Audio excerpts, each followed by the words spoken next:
Ahok telah sipak semak, Jokowi tinggal pukul, ular beludak. Seorang teman menginbox saya dengan sebuah pertanyaan. Ahok sudah dipenjara, lalu apa jasa terbesarnya? Iya, kita ingat kembali sosok Ahok yang fenomenal. Sepak terjangnya saat jadi gubernur DKI Jakarta kembali berkelebat di pelupuk mata kita. Apa jasa terbesar Ahok bagi Republik ini? Ahok telah membangun mental birokrat Jakarta dari mental priayi menjadi mental pelayan. Ia berhasil memberantas pungli di kantor-kantor kelurahan, kecamatan, wali kota hingga balai kota. Gaji para PNS di Jakarta pun berkali-kali lipat besarnya dibanding PNS luar Jakarta. Apakah itu jasa terbesar Ahok? Bukan. Ahok berhasil membuat APBD DKI Jakarta transparan. Taufik dan Lulung tidak bisa lagi memainkan APBD DKI yang super lezat dan menggiurkan itu. Ahok berhasil membangun e-budgeting yang tidak bisa lagi diotak-atik oleh bawahan gubernur atau kepala dinas. E-budgeting sudah terkoneksi dengan KPK dan BPK. Tidak ada lagi anggaran siluman 12 triliun, anggaran USB alias UPS, atau anggaran pemahaman nenek lu oleh DPRD. Apakah itu jasa terbesar Ahok? Sekali lagi, bukan. Ahok berhasil membentuk pasukan yang sukses merubah wajah Jakarta. Ada pasukan Orange, ada pasukan Ungu melawan Pikun, pasukan biru menjaga tata air, pasukan hijau menjaga keindahan taman, pasukan kuning mewujudkan sarana dan prasarana, pasukan merah merenovasi rumah, sungai-sungai di Jakarta, got dan jalan serta trotoar jadi bersih. Apakah itu jasa terbesar Ahok? Sekali lagi bukan.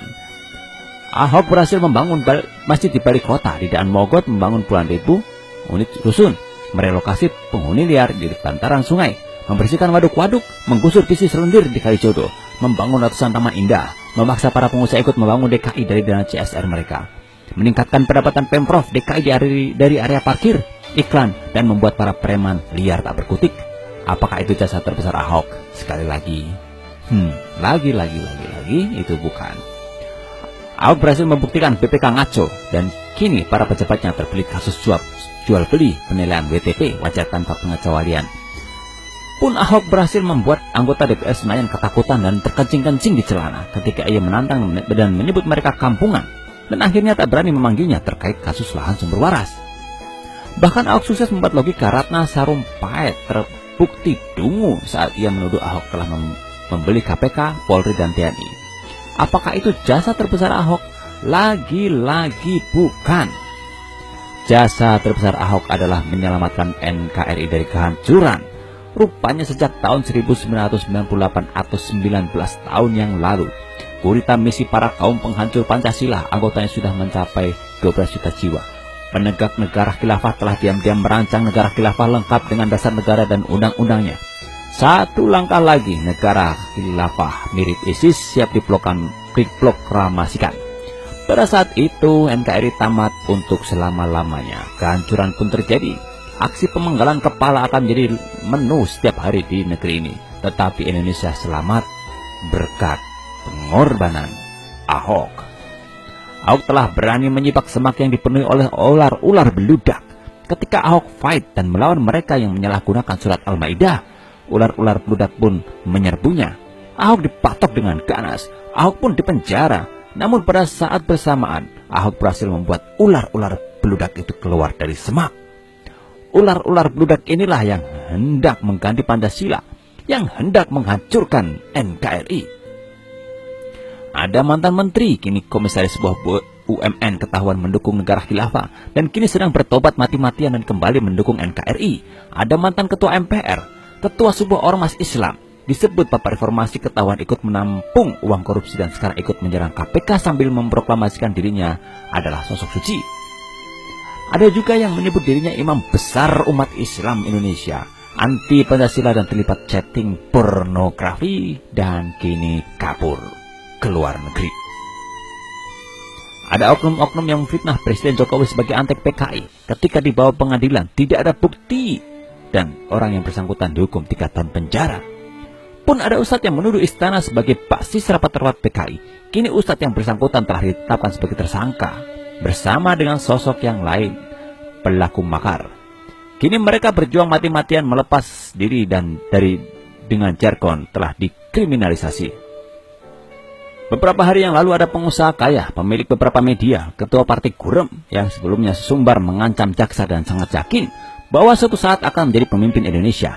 Kini bersiap lidah saat diperiksa di Baris Krim Polri, mulai berkeringat dingin dan kini sibuk membantah bahwa dia tidak mengancam jaksa. Bahkan dia mengaku hanya sebagai masyarakat biasa. Jasa terbesar Ahok adalah berhasil menguak ke permukaan siapa-siapa pengkhianat NKRI, siapa-siapa mereka yang sok suci namun korup. Ahok berhasil menyibak pengkhianat keluar dari sarang sebelum waktunya. Mereka-mereka yang ingin mendirikan negara khilafah dan menghancurkan NKRI tercinta. Mungkin kalau tidak ada Ahok, kita semua terlena dan lupa bahwa mereka telah menyusup ke pemerintahan, BUMN, pengacara, anggota DPR, aparat, hakim, jaksa, masuk ke universitas, dan mungkin dalam waktu 3-5 tahun lagi, mereka sudah tak bisa dikendalikan lagi. Kini umur perjuangan mereka telah 19 tahun. Mungkin saat perjuangan mereka matang pada umur 23-25 tahun, mereka sudah dewasa dan siap mengambil alih negeri ini. Mereka telah siap mengambil alih negara ini, namun keburu digagalkan oleh Ahok. Ahok berhasil memunculkan mereka ke permukaan sebelum waktunya. Dan kini wadah para pengkhianat itu atau organisasi politik mereka akan segera dibubarkan, dikuliti, dan kalau tidak bertobat akan digebuk, ditendang, dan dicewer oleh Jokowi. Jokowi sudah berulang kali menyatakan untuk menggebuk mereka yang anti Pancasila alias pengkhianat NKRI. Jadi ketika Ahok berani menyibak semak, ular-ular beludak pun keluar. Jokowi sekarang sudah paham kepala ular beludak yang mana yang harus diremuk dan digebuk, ditendang, ditampar. Publik pun hanya menunggu dan menunggu kapan Jokowi memukul dan meremuk kepala ular-ular beludak itu tanpa ampun. Salam NKRI.